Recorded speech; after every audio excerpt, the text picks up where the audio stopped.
जम्मू कश्मीर में रेलवे के मंसूबों पर वजीर रेल अश्विनी वैष्णव ने प्रेस कॉन्फ्रेंस की। उन्होंने बुनियादी तौर पर उधमपुर श्रीनगर बारामूला रेल लिंक पर अपनी बात रखी। मरकजी वजीर ने बताया कि जम्मू कश्मीर के तमाम मंसूबों को पीएम मोदी तरजीही बुनियादों पर फंड मुहैया करा रहे हैं और इस साल 6,000 करोड़ रुपए का फंड मिला है।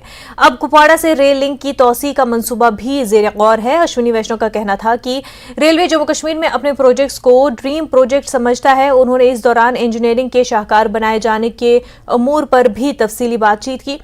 इस दौरान वजीर रेल ने ट्रेन में बडगाम स्टेशन से बारामूला तक सफर किया। इस मौके पर रेलवे के अफसरान उनके हमरा मौजूद थे। उन्होंने जमीनी सूरत-ए-हाल जानने के लिए यह सर्वे किया।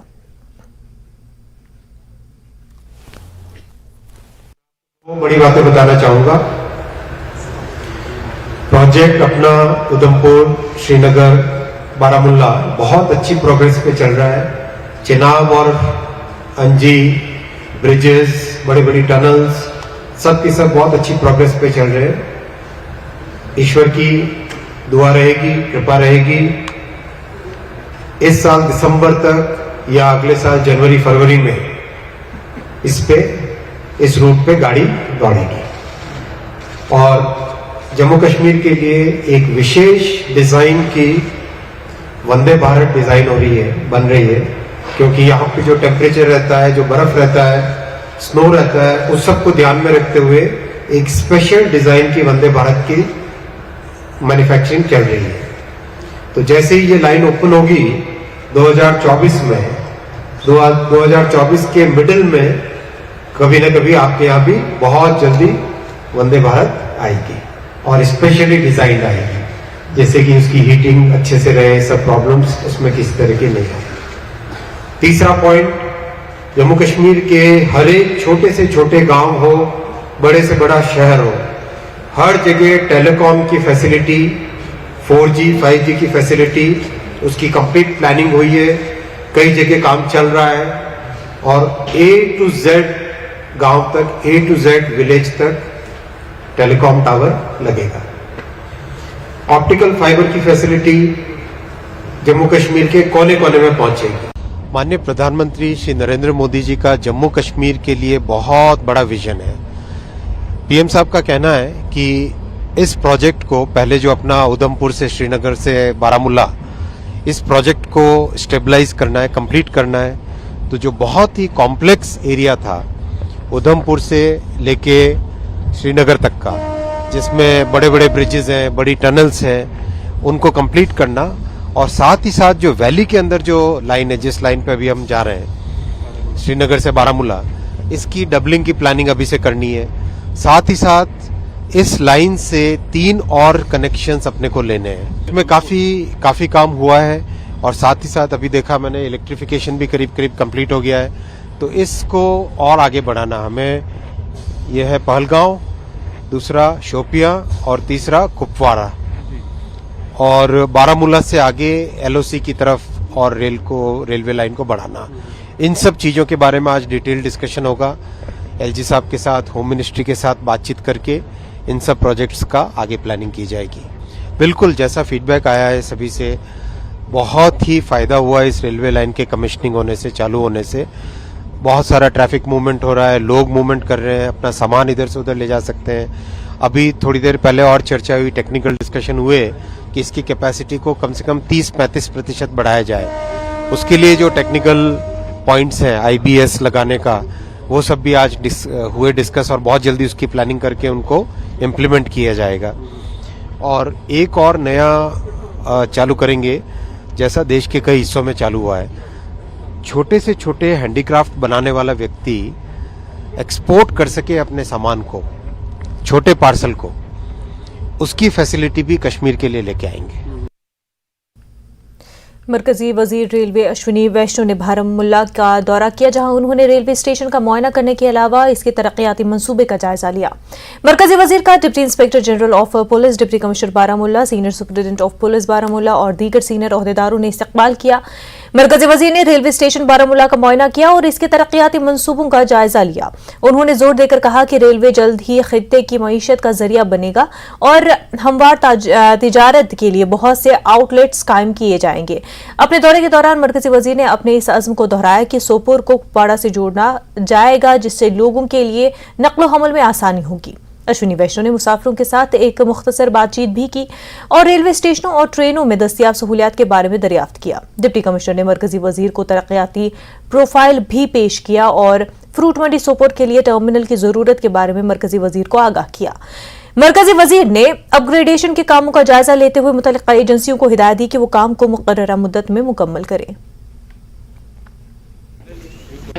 बहुत ही खुशी है कि रेलवे लाइन का, भारतीय रेलवे के नेटवर्क का जो लास्ट स्टेशन है बारामूला, आज यहाँ पर इंस्पेक्शन किया, कंप्लीट देखा स्टेशन को, यहाँ की फैसिलिटीज़ को, और बहुत सारे सुझाव आए यहाँ पे एडमिनिस्ट्रेशन की तरफ से।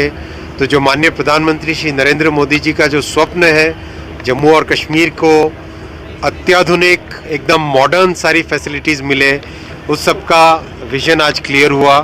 बहुत सारी चीज़ों को यहाँ पे इम्प्रूव किया जाएगा, स्टेशन में और इम्प्रूवमेंट आएंगे, लाइन को डबल करने का, नए कनेक्शंस लेने का, टेलीफोन कनेक्टिविटी का, पार्सल सर्विस, अपने यहाँ पे जो सीमेंट, फर्टिलाइज़र, फार्मास्यूटिकल्स, उनको कैसे लाया जाए, प्लस यहाँ से एप्पल का एक्सपोर्ट होता है, जिप्सम का एक्सपोर्ट होता है, उन सब के लिए क्या फैसिलिटीज़ क्रिएट की जाए, वो सारे डिस्कशन।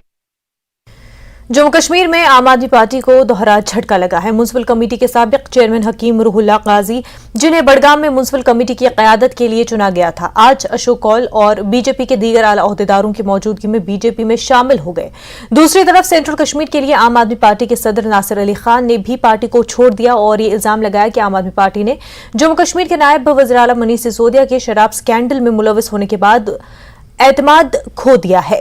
अगरचे आपने हमेशा बदनवानी के खिलाफ बात की है और इसके बारे में आवाज उठाई है, लेकिन जमीनी सतह पर पार्टी लीडरों के इक़दामात इसके बिल्कुल बरक्स है।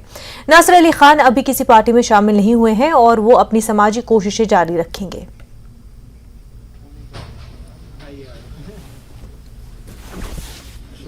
प्राइम मिनिस्टर नरेंद्र मोदी जी जिंदाबाद। प्राइम मिनिस्टर नरेंद्र आगा रूहुल्लाह जी ने जो बडगाम के एक जांबाज हमारे नेता है, उन्होंने आज भारतीय जनता पार्टी ज्वाइन की।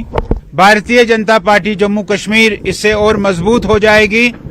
हमने आज इनका स्वागत किया। हमारे कुछ प्रमुख कार्यकर्ता यहां पार्टी ऑफिस में एकत्रित आए और उन्होंने रूहुल्लाह जी को स्वागत किया, उनको भारतीय जनता पार्टी में ज्वाइन कराया। मैं अपनी ओर से और पार्टी की ओर से इनका तहे दिल से शुक्रिया करता हूं। आम आदमी पार्टी से मुतासिर दूर से ये था कि वो ऑनेस्ट है और वहाँ पे करप्शन के खिलाफ बोला जाता है। वो सही मानों में कश्मीरी अवाम के लिए और हिंदुस्तान के लिए एक that is a good option. But वहाँ पे काम करके और पूरी तरह से वहाँ सब लोगों के साथ मिलजुल के ये समझ में आया कि that is a big political scam in India, और स्पेशली कश्मीरियों के साथ वहाँ पे बहुत बड़ा धोखा हुआ है। तो बीजेपी जो है, बीजेपी का डिसिप्लिन, बीजेपी पार्टी का डिसिप्लिन और ये आइडियोलॉजी जो है, अगर हम खास कर कश्मीर को लें, कश्मीर में जो हम अमन सुकून देख रहे हैं, एक जो शिफ्ट आया है, पीस जो हम देख रहे हैं, it is all because of BJP. और मैं समझता हूं कि इस पार्टी की वजह से बहुत हम लोग अचीव कर सके हैं, खा कि वो हमारी इंटरनेशनल रिलेशंस हो, हमारी डोमेस्टिक पॉलिसीज हो, और कश्मीर जो रीजन है इसको लेके I see this is the only viable solution for India and Kashmir. Rahul Gandhi की लोकसभा रुकनीयत मनसूख किए जाने पर त्राल बस स्टैंड में कांग्रेस वर्करों ने एहतजाज किया। एहतजाजियों ने कहा कि इस फैसले से जाहिर होता है कि हुकूमत ओपोजिशन से खौफजदा है और ओपोजिशन की आवाज को दबाने का इल्जाम लगाया। तो बीजेपी सरकार के खिलाफ जब भी कोई बात आती है, भाई इनको जेलों में बंद करो, इनको ऐसे करो, ये करो, वो करो। पर हमारे राहुल जी ने जो कदम उठाया था उसने हिंदू मुस्लिम सिख ईसाई के साथ एक ही रवैया था राहुल जी का। तो मोदी जी को लगा, मोदी जी डर गए जब इनको लगा कि इलेक्शन होने वाले हैं, तो मोदी जी ने राहुल जी के ऊपर इल्जाम पे इल्जाम लगा के राहुल जी को अब उधर पार्लियामेंट से भी बेदखल किया गया। तो यही हम कैसे कैसी डेमोक्रेसी है? ये हमारी डेमोक्रेसी पे एक ज़र्ब है, ये दाग है एक डेमोक्रेसी पे। ब्रेक के बाद आपका खैर मकदम है। भारतीय इलेक्शन कमीशन ने जुम्मे को जम्मू कश्मीर में इंतखाबी फहरिस्तों की खसूसी समरी नजरसानी के बारे में एक हुक्मनामा जारी किया। जम्मू की सियासी जमातें इस हुक्मनामे को जम्मू कश्मीर में असेंबली इंतखाबात के साथ जोड़ रही हैं। पेश है मनोज कौल की खास रिपोर्ट।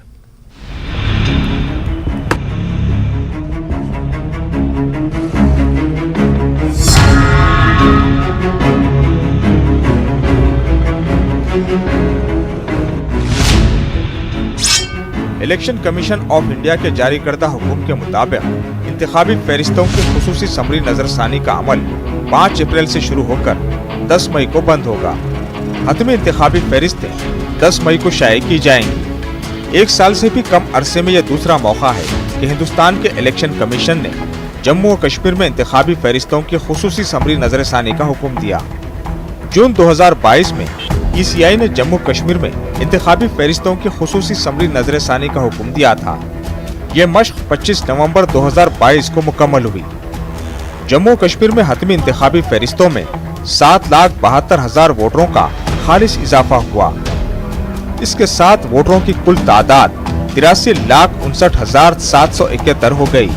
जम्मू कश्मीर बीजेपी इसे ECI की मामूल की मश्क करार देती है। जहाँ तक स्पेशल समरी रिवीजन की बात है, हिमाचल, गुजरात और जम्मू कश्मीर को देश से अलग, क्योंकि वहाँ तो 2 जगह चुनाव हो गया लेकिन यहाँ चुनाव अभी हो नहीं पाया। पूरे देश में समरी रिवीजन हो गया था, यहाँ हुआ नहीं था। वहाँ पे तो चुनाव थे, वहाँ पे मिड टर्म करना था, और यहाँ पे चूँकि परिसीमन हुआ था तो 1 अक्टूबर 2022 जिसे कहते हैं एक बेंचमार्क डेट थी कि जो 1 अक्टूबर 2022 तक 18 वर्ष के हैं उनका वोट बनेगा। अब एक नया नोटिफिकेशन लेके उस गैप में भी काफ़ी लोग आ गए हैं और दी बेंचमार्क है 1 अप्रैल 2023, और फिर दोबारा जम्मू कश्मीर, गुजरात और हिमाचल को जिसे कहते हैं मौका दिया गया है और नए वोटर्स की एनरोलमेंट के लिए रास्ता एक नया निकाला गया है। मुझे लगता है वेलकम स्टेप है और लोग इसमें आएंगे। कांग्रेस और नेशनल कॉन्फ्रेंस जैसी अपोजिशन पार्टियों का इल्जाम है कि ये मरकजी हुकूमत की तरफ से अपनाए गए ताखिरी हरबे हैं। जम्मू कश्मीर कांग्रेस के सदर वकार रसूल वानी का कहना है कि बीजेपी जम्मू कश्मीर में असेंबली इंतखाबात नहीं करवाना चाहती है। जम्मू कश्मीर नेशनल कॉन्फ्रेंस के सूबाई सदर रतन गुप्ता ने खुसूसी समरी पर नजरसानी के हुक्म पर भी सवाल किया। दोनों जमातों का कहना है कि वो जम्मू कश्मीर में क़ब्ल वक्त इंतखाबात चाहते हैं, इसीलिए हम ख्याल अपोजिशन जमातें हाल ही में इलेक्शन कमीशन से मुलाकात करने गई थी ताकि उनके मुतालिबे पर दबाव डाला जा सके कि जम्मू कश्मीर में असेंबली इंतखाबात जल्द कराए जाएं। तो मुझे नहीं लगता है कि यहाँ पे ऐसा कुछ है कि बीजेपी इलेक्शन करने जा रही। अगर करेगी तो हम तो डिमांड कर रहे हैं, हम तो इलेक्शन कमीशन ऑफ इंडिया पे पास गए कि भैया इलेक्शन तो करो। कहाँ कर रहे हैं? कोई नहीं कर रहा है, झूठ है ये सारा। अगर इनको इलेक्शन करने सुबह अनाउंस करें, इनने तो 2-3 महीने पहले इलेक्टर रिविजन ऑफ वोट्स किया था, 3 महीने पहले। अब वो रिवीजन कहां गया तो दूसरा लगा रहे हैं, तो सारा झूठ है। Delayed tactics. देखिए, अगर इलेक्शन करवाने हो तो अभी अपडेट ये इन्होंने ड्राफ्ट निकाला है वोटर लिस्टों का जो पिछले दिनों निकला है, उसमें तो कोई और आने वाला है नहीं। और ये जो अब स्पेशल वाला जो किया है प्रोविजन है, लेकिन ये उस वक्त उन स्टेटों के लिए जिसमें ये रिवीजन नहीं हुआ है, अपडेट नहीं हुआ है इनरोल वोटर लिस्टें। हमारी स्टेट में तो हो गई है, यूटी में तो हो गई है। जम्मू और कश्मीर अपनी पार्टी इसे इलेक्शन कमीशन की मामूल की मश्क करार देती है और इसे मुस्तकबिल करीब में जम्मू और कश्मीर इंतखाबात के इनेकाद से नहीं जोड़ती है। कहा था कि साल में 3 बार जो है ये समरी रिवीजन हुआ करेगी, अप्रैल में और अगस्त में, और उसके बाद 1 जनवरी को। जो भी इस दौरान 4 महीने में जो 18 साल का हो जाता है, इलेक्शन कमीशन का ये मानना था कि 1 साल उसको वेट ना करना पड़े। तो ये उस संदर्भ में ये नोटिफिकेशन है। इसको मैं नहीं समझता हूँ कि ये कोई इलेक्शन से हवाले से हम माना जाए। कि ये कोई है, ये तो एक एक्सरसाइज उनकी अपनी है। अभी कोई उसके बारे में मैं नहीं समझता हूँ कि इस स्टेटमेंट को हम ये माने कि ये इलेक्शन कराने जा रहे हैं। तमाम सियासी जमातें जम्मू और कश्मीर में असम्बली इंतखाबात का इनेकाद चाहती हैं। मरकजी हुकूमत ने वाजे किया कि जम्मू और कश्मीर में इस जमहूरी अमल के लिए हालात साजगार होते ही असम्बली इंतखाबात कराए जाएंगे। सियासतदानों को उम्मीद है कि जम्मू कश्मीर में जल्द इंतखाबी अमल की शुरुआत हो और लोगों को अवामी नुमाइंदगी हासिल हो सके। न्यूज 18 के लिए मनोज कौल की रिपोर्ट।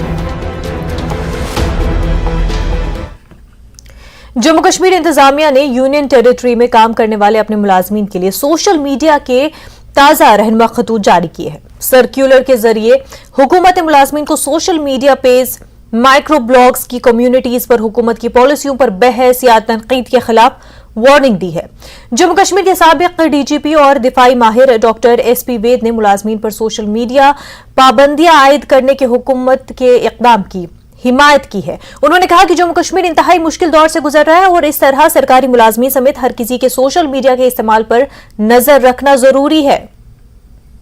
के फॉर्मर डीजीपी और डिफेंस एक्सपर्ट हैं डॉक्टर एसपी वैद साहब, न्यूज 18 से बात करने के लिए शुक्रिया। किस तरह से इसको लेते हैं जो सर्कुलर आया है, किस चीज इस तरह से, क्योंकि कुछ लोग तो इस पे ऐतराज जता रहे हैं, लेकिन क्या आपको लगता है कि आज के वातावरण में, आज के हालात में क्या ये इम्पोर्टेंट है? ऐसा है कि जो सरकारी मुलाजिम होते हैं वो रेगुलेट होते हैं कंडक्ट रूल से। जो भी गवर्नमेंट एम्प्लॉय है वो कंडक्ट रूल से रेगुलेट होता है और उसमें बहुत सारी चीजें दी गई हैं कंडक्ट रूल में, जैसे state central relationship, international relationship, neighbouring country के साथ रिलेशनशिप। तो एम्प्लॉइज को ऐसी चीज नहीं बोलनी चाहिए जिससे हमारे कंट्री के किसी दूसरे देश के साथ रिश्ते खराब हों, हमारे सेंटर स्टेट गवर्नमेंट्स के बीच में फ्रिक्शन हो, कुछ जो नेशनल सिक्योरिटी के खिलाफ हो, वो ये सारी चीजें एम्प्लॉइज को वैसे ही कंडक्ट रूल में मेंशन होता है। और लेकिन आज के सोशल मीडिया के जमाने में जरूरी है कि इन चीजों का रेगुलेशन करना कि नेशनल सिक्योरिटी को या इंटरनेशनल रिलेशन को हिट करता है या कोई ऐसी चीज जो देश के लिए ठीक नहीं हो, उसके बारे में रेगुलेशन ऑब्जर्व करना हर एक गवर्नमेंट एम्प्लॉइज का धर्म भी बनता है, फर्ज भी बनता। देखिए ऐसा है, बहुत सारे लोग इसको कहते हैं जी रिस्ट्रिक्शन हो गई फ्री स्पीच पे। फ्री स्पीच इवन कॉन्स्टिट्यूशन में मैंडेटेड है, it is controlled by certain restrictions, you regulated by certain restrictions. तो फ्री स्पीच अनब्रिडल्ड नहीं होती। मैं ऐसी फ्री स्पीच का फायदा उठाकर अगर मैं गवर्नमेंट एम्प्लॉय हूं ऐसी बात करूं जिससे दो कम्युनिटीज में ताल्लुकात खराब हो जाए, तो वो अच्छा नहीं रहता हमारी देश के लिए, लॉ एंड ऑर्डर के लिए। तो गवर्नमेंट एम्प्लॉय वैसे भी उनको एज ए रिस्पॉन्सिबल सिटीजन इसको ऑब्जर्व करना चाहिए। और ये आज के जमाने में सोशल मीडिया को एक्सटेंसिवली लोग यूज करते हैं, तो उसमें कुछ कंडीशंस, रेस्ट्रिक्शंस होती हैं जो वैसे भी हमें कॉन्स्टिट्यूशन से हर रिस्पॉन्सिबल शहरी के लिए जरूरी है।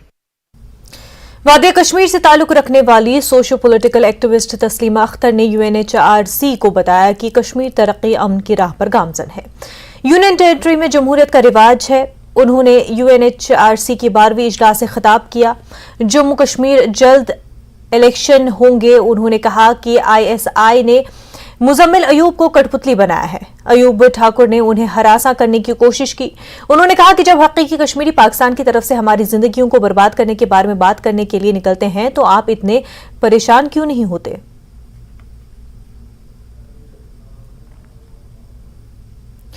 सांबा में पुरस्कार धमाका हुआ। सांबा के बड़ी ब्रह्मना इलाके में पुरस्कार धमाका हुआ। इस धमाके में एक शख्स की मौत हुई और 6 जख्मी हुए हैं।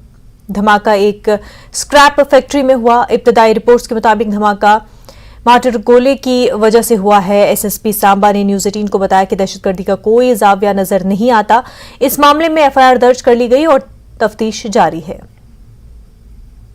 फैक्ट्री में जिस तरह का हादसा पेश आया उसकी डिटेल्स के लिए हमारे साथ एसएसपी सांबा मौजूद है। सर, आपसे ये जानना चाहेंगे कि किस तरह का ये मटेरियल था और किस तरह से ये हादसा पेश आया, क्या डिटेल्स? ये स्क्रैप एंटरप्राइजेस नामक एक यहाँ पे फैक्ट्री है, उसमें स्क्रैप मटेरियल में छोटा धमाका हुआ है। ये मोटार शल प्रथम दृष्टया प्रतीत होता है कि वह फटा है और इस प्रकार का मटेरियल खरीदते थे। ई टेंडरिंग से प्रॉपर तरीके से खरीदा जाता था। उसमें ऐसा लगता है कि नेग्लिजेंस की वजह से कहीं लाइव कोई मोटा छल रह गया होगा जो फटा है और उससे ये घटना घटी है। एक की कीमती जान गई है और 6 जख्मी हैं जिनकी हालत स्थिर है। तो क्या हम ये मान के चलते हैं कि ये जो घटना घटी है इसमें कोई टेरर एंगल है या जो अभी आपको जो इनिशियल इन्वेस्टिगेशंस हैं? इसमें टेरर एंगल नहीं है और ये एक सामान्य घटना ही कहेंगे क्योंकि ये एक नेग्लिजेंस का पार्ट अवश्य है। इसमें लापरवाही देखी जा रही है। तो ये जो स्क्रैप में आप जो बोलते हैं कि मोटार शल लगता है कि प्रथम दृष्टि में मोटार शल है, तो कहाँ से ये स्क्रैप खरीदा गया था? क्या हम ये माने कि जो बॉर्डर की तरफ जो मोटार शल्स होते हैं वहाँ पर ये डिफ्यूज़ नहीं हुआ, वही मोटार शल यहाँ तक पहुँच गया है? इसमें एफआईआर लॉन्च हो गई है और इन्वेस्टिगेशन चल रही है। इन्वेस्टिगेशन के बाद ही पता चलेगा कि ये कहाँ से खरीदा गया था, कहाँ पे किसकी गलती रही है, कहाँ पे किस प्रकार का, और जो उसमें दोषी पाया जाएगा उसको गिरफ्तार किया जाएगा और उसके खिलाफ कानूनी कार्रवाई होगी। Thank you very much. तो ये थे एसएसपी सांबा जिनका ये साफ कहना था कि फिलहाल इसमें कोई टेरर एंगल दिखाई नहीं देता है, लेकिन ये ज़रूर है लापरवाही दिख रही है और पुलिस इस मामले की पूरी तहकीकात कर रही है। कैमरामैन चांद डोगरा के साथ मनोज कौल, न्यूज़ 18 जम्मू। ब्रेक के बाद आपका खैर मकदम है। मौसम की तब्दीली जिंदगी को मुतासिर कर रही है। दर्जे हरारत में इजाफे से मौसम में तब्दीली आती है जिससे फसलें बुरी तरह मुतासिर हो रही है। बेमौसम की बारिश ने कारोबार में खलल डाला है। इससे जम्मू शहर में ट्रैफिक भी मुतासिर होती है और लोगों के रोजमर्रा मामलात पर असर पड़ रहा है। बारिश का मौसम अभी है नहीं, मतलब पता नहीं बारिश हो रही है, इससे लोगों को परेशानी ही है, दुकानदारों को परेशानी है, किसानों को भी परेशानी है। हाँ देखो, अगर बारिश अच्छी टाइम पर आनी चाहिए, ये गलत टाइम पर बारिश आई है, इससे नुकसान ही है, पब्लिक का भी नुकसान है और दुकानदारों का भी नुकसान चल रहा अभी। ये तो मौसम बहुत ज़्यादा बारिश हो रही है, लोगों को बहुत ज़्यादा दिक्कत हो रही है, इसमें बहुत परेशानी है। बारिश में लोग आने जाने में बड़ी परेशानी है, प्रॉब्लम है, लोग बड़ी दिक्कतों का सामना कर रहे हैं। इस समय बारिश तो चाहिए नहीं थी, बारिश जिस समय चाहिए थी उस समय बारिश हुई नहीं, पर इस समय मौसम थोड़ा खराब हो गया जिसके कारण लोगों को समस्या भी आ रही है आगे पीछे जाने के लिए। मौसम आंख मिचौली खेल रहा है। यहाँ जम्मू में बड़ी तेजी से अभी बारिश गिर रही है। कल तापमान में बढ़ोतरी हुई थी थोड़ी सी, लेकिन अभी बारिश बड़ी तेजी से गिर रही है जिससे यहाँ के अवाम का कहना है कि बारिश ज़्यादा गिरने से यहाँ के किसानों को नुकसान उठाना पड़ सकता है। यहाँ के बाजारों में भी रौनकें कम लग रही है। कैमरामैन साहिबा भट्ट के साथ मैं राजेंद्र तिक्कू, न्यूज़ 18 जम्मू। राजधानी टॉप पर भारी बर्फबारी के बाद बांडीपुरा गुरेज सड़क को आज आर्जी तौर पर ट्रैफिक के लिए बंद कर दिया गया। बीकन हुकाम के मुताबिक राजधानी टॉप पर कल रात से 2.5 फुट के करीब ताजा बर्फ जमा हो गई। बीकन ने राजधानी टॉप पर बर्फ हटाने का काम शुरू किया और अगर मौसम साजगार रहा तो इस सड़क को फिर एक बार ट्रैफिक के लिए खोल दिया जाएगा। वाज़ेह रहे कि बांडीपुरा गुरेज सड़क को चंद रोज पहले ही ट्रैफिक के लिए खोल दिया गया था। वहीं जम्मू कश्मीर में जारी खराब मौसमी सूरत हाल के दरमियान जिला रामबन में भारी बारिशों का सिलसिला 2 रोज से जारी है। वहीं बालाई इलाकों में बर्फबारी की भी इतलात है। वाज़ेह रहे कि महकमा मौसमियात की पेशेगोई के मुताबिक जम्मू कश्मीर में गुज़िश्ता रोज से बारिशों और बर्फबारी का सिलसिला जारी है जिससे मामलात जिंदगी मुतासर है। वहीं जम्मू श्रीनगर कौमी शाहराह भी जिला रामबन के मुख्तलिफ मकामात जैसे कैफेटेरिया मोड, रामसो और शीर बीबी के मकाम पर चट्टाने और मिट्टी के तोदे खिसकने से ट्रैफिक की आमदोरफ्त के लिए मुतासर रही। ताहम आज बाद दोपहर को शाहराह को एक तरफा ट्रैफिक की आमदोरफ्त के काबिल बनाए जाने के बाद शाहराह पर दरमानदा गाड़ियों को अपनी मंजिलों की जानिब रवाना किया गया। मौसमी सूरत हाल और शाहराह के ठीक होने पर कल यानी 26 मार्च को शाहराह पर मुसाफिर बरदार गाड़ियों को चलने की इजाजत दी जाएगी। और सेहत मकाम गुलमर्ग में ताजा बर्फबारी हुई है। गुलमर्ग के कंगडोरी और अफरवट की पहाड़ियों पर भी बर्फबारी हुई है। ताहम धुंध की वजह से चलने फिरने में मुश्किलात पेश आई। गुलमर्ग में मौजूद सयाह बर्फबारी देखकर काफी खुश नजर आए। सयाहों का कहना है कि मार्च के आखिरी दिनों में बर्फबारी होना उनके लिए एक नया तजुर्बा है और यादगार लम्हा है। उधर मैदानी इलाकों में कल शाम से ही हल्की बारिशों का सिलसिला जारी रहा जिसकी वजह से सर्दी में इजाफा हुआ। वाज़ रहे कि महकमा मौसमियात ने पहले ही पेशंगोई की थी कि 24 और 25 मार्च को जम्मू कश्मीर के कुछ बालाई इलाकों में हल्की बर्फबारी के साथ साथ निचले और मैदानी इलाकों में गरज चमक के साथ बारिश होगी। महकमा मौसमियात ने बाग मालिकान को मशवरा दिया था कि वो आज यानी 25 मार्च को मेवा बागात में कीड़ेमार अद्वियात का छिड़काव न करें। वहीं महकमा मौसमियात ने 26 से 28 मार्च तक जम्मू कश्मीर में मौसम बुनियादी तौर पर खुश्क रहने का इम्कान जाहिर किया है। मुंबई में ये तरह तरह के क्लाइमेट्स देखने नहीं मिलते, वहाँ पे मोस्टली गर्मी होता है और गर्मी होती है तो ऐसी होती है कि इधर जैसी ठंडी है वैसे वहाँ पे गर्मी होती है और यहाँ की ठंडी देख के थोड़ा सहन करना फर्स्ट दिन थोड़ा टफ हुआ पर अभी धीरे धीरे आदत हो रहा है और बहुत ही मस्त क्लाइमेट है, बहुत मज़ा आ रहा है और सब लोग अच्छे इधर के सब हेल्पफुल है तो इसलिए और अच्छा लग रहा है, मज़ा आ रहा है। अच्छा लग रहा है, हमें इधर पूरा बहुत सारा ग्रुप है, 10-12 जन है हम लोग, अब सब एंजॉय करने वाले हैं, बहुत एंजॉय करने वाले हैं। सबको मतलब लगता है सब आधे जन कमज़ोर भी है तो उनको बहुत एंजॉय करना है और हम लोग ये राइड्स पे बैठे हैं उनमें भी हमको बहुत मज़ा आ रहा है। मुंबई से आए हैं, मुंबई में हमको बहुत गर्मी मिलती है लेकिन यहाँ आते ही हमको ऐसा बहुत ही अच्छा लग रहा है। हिल स्टेशन ऐसा लग रहा है कि हर साल यहाँ पर आना चाहिए और एंजॉय करना चाहिए। श्रीनगर के मेयर जुनैद अजीम मत्तू, चेयरपर्सन वक्फ बोर्ड डॉक्टर दरख्शान राबी और कमिश्नर SMC अतहर आमिर खान ने मुख्तलिफ मज़ारात और मजहबी मकामात का दौरा किया। इस दौरान आला हुक्काम ने खुसूसी तौर पर रमज़ान मुबारक के दौरान सफाई, बिजली और पानी की फराहमी के इंतजामात का जायजा भी लिया। उन्होंने दरगाह हजरत बल जनाब साहब सौरा और नक्शबंद साहब रदी अल्लाह अन्हा खानियार जैसे बड़े मज़ारात पर हाजिरी दी। मुख्तलिफ महकमों जैसे SMC, रेवेन्यू, वक्फ बोर्ड और दीगर मुतल्लिका महकमों के आला सतही ओहदेदारों का एक ग्रुप भी मौजूदीन के साथ था। ब्रेक के बाद आपका खैर मकदम है। Udhampur Srinagar Baramulla rail link project के तहत बनाए जाने वाले दुनिया के सबसे ऊंचे रेल ब्रिज और मुल्क के पहले केबल स्टेड रेल पुल ने पूरे मुल्क और बैरून मुल्क की तवज्जो अपनी तरफ मबजूल कराई है। इस वक्त दुनिया के सबसे बुलंद रेल पुल पर ट्रॉली के साथ मिनी ट्रायल किया जा रहा है और 26 मार्च को मरकजी वजीर रेलवे अश्विनी वैष्णव इसका मुआयना करेंगे। न्यूज़ 18 की टीम ने ब्रिज की तैयारियों का जायजा लिया है। महकमे रेलवे के ओहदेदारों का कहना है कि इस रेलवे पुल पर 93% काम हो चुका है। दूसरी जानब दुनिया का बुलंद तरीन रेलवे पुल भी मुकम्मल कर लिया गया है और ट्रैक पर मिनी ट्रायल्स किए जा रहे हैं। निगाहें इस समय USBRL प्रोजेक्ट के ऊपर बनी हुई है। ये Udhampur Srinagar Baramulla rail link project इतना महत्वपूर्ण क्यों है? क्योंकि भारत का पहला cable stay rail bridge Reasi के अंजी खड्ड में तैयार किया जा रहा है और अगर दूसरी तरफ बात करें दरिया चिनाब के ऊपर विश्व का सबसे ऊंचा रेल पुल और बाहुबली भी तैयार किया जा रहा है। अब उसकी तैयारियों को फिलहाल अंतिम रूप दिया जा रहा है। विश्व के सबसे ऊंचे रेल पुल के ऊपर ट्रायल इस समय ट्रॉली के साथ किया जा रहा है। मेरे वीडियो जर्नलिस्ट आपको जरूर दिखाएंगे ये जो आपको सिंगल पाइलॉन जो दिख रहा है इसी के ऊपर 96 केबल जो है वो लगाई गई है और ट्रेन जो है वो कश्मीर से कन्याकुमारी तक इसी ब्रिज से होती हुई दरिया चिनाब के ऊपर बनाए जा रहे विश्व के सबसे ऊंचे रेल पुल को क्रॉस करके बनिहाल पहुंचेगी और कहीं ना कहीं जो कश्मीर से कन्याकुमारी तक यात्री जाना चाहते थे अब जल्द ही उनका सपना पूरा होने जा रहा है। न्यूज़ 18 नेटवर्क के लिए करणदीप सिंह, रियासी। सिडको इंडस्ट्रियल एस्टेट लासीपुरा में रात के दौरान ऑयल मिल आग की वारदात में खाकसर हो गई है। दरमियानी रात को फैक्ट्री में अचानक आग नमूदार हुई जिसने कुछ ही वक्त के अंदर पूरी फैक्ट्री को अपनी लपेट में ले लिया। लासीपुरा सिडको इंडस्ट्रियल एसोसिएशन के सदर मुजफ्फर अहमद ने मुतल्लिका इंश्योरेंस कंपनी से अपील की है कि मुतासर यूनिट को राहत पहुंचाई जाए। ज्यादातर जो हमारे J&K बैंक है जहां इन्होंने इंश्योरेंस लिया हुआ है, जो उनके पार्टनर से बजाज अलायंस, उनसे यही रहेगी कि जो इनकी क्लेम होगी वो इमीडिएट सेटल हो विद इन वीक्स टाइम, ताकि ये म्युनिसिपल काउंसिल गांधरबल समेत मुख्तलिफ महकमों की जानिब से शुरू की गई मुखालिफ पॉलिथीन मुहिम रस्मी शक्ल इख्तियार कर गई है। ताहम प्लास्टिक की अशिया और पॉलिथीन बैग्स की खरीदो फरोख्त पर कोई ज़ाब्ता नहीं बनाया गया है।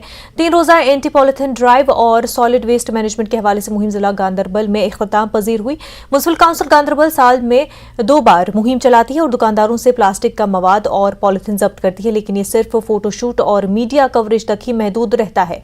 चेयरमैन म्युनिसिपल काउंसिल गांधरबल के अलावा मुंतजमीन और शुरा ने इस बात का एतराफ़ किया है कि पॉलिथीन और प्लास्टिक बैग्स पर पाबंदी लगाने का ये सही वक्त है। की बात से मैं सहमत हूं कि गवर्नमेंट ऑफ इंडिया ने जो 1 जुलाई 2022 को एक ऑर्डर इजरा किया कि ban on single use plastic. मेरा यहाँ पे जरूर आज it is pertinent to mention that government of India को फिर एक बार अपना तवज्जो मरकूज करना होगा।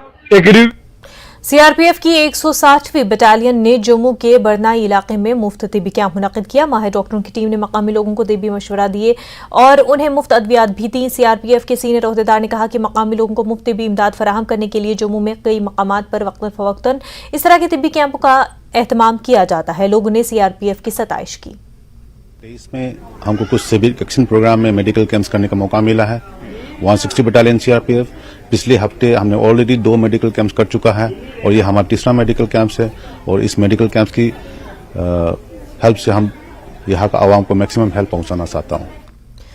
सैदपुरा पायन शोपियां के रिहायशियों ने पीडीडी डिपार्टमेंट शोपियां के दफ्तर में हाजिर होकर एहतजाज किया। रमजान के महीने में बिजली की नाक़िस खिदमात के खिलाफ यह एहतजाज किया गया है। मुजाहिरीन ने इल्जाम लगाया कि महकमा पीडीडी उन्हें शेड्यूल के मुताबिक बिजली फराहम करने में मुकम्मल तौर पर नाकाम रहा है। उन्होंने गैर एलानिया बिजली कटौती न करने का मुतालबा किया। पूरा पायन के रहने वाले हैं तो हमारी बड़ी प्रॉब्लम जो है इस वक्त बिजली की है। खासकर माह मुबारक में हमारे साथ ये बहुत नाइंसाफी हो रही है क्योंकि हमें अपने शेड्यूल के मुताबिक भी पावर नहीं मिलता है। एक तो ये पावर का जो शेड्यूल आपने किया है इसका जो इम्प्लीमेंटेशन है बड़ी अच्छी तरीके से किया जाए और दूसरी बात यह है कि जो हमारा वहाँ ट्रांसफार्मर है वो। कश्मीर न्यूज में फिलहाल इतना ही। आप बने रहिए न्यूज़ 18 जम्मू कश्मीर लद्दाख हिमाचल के साथ। आदाब।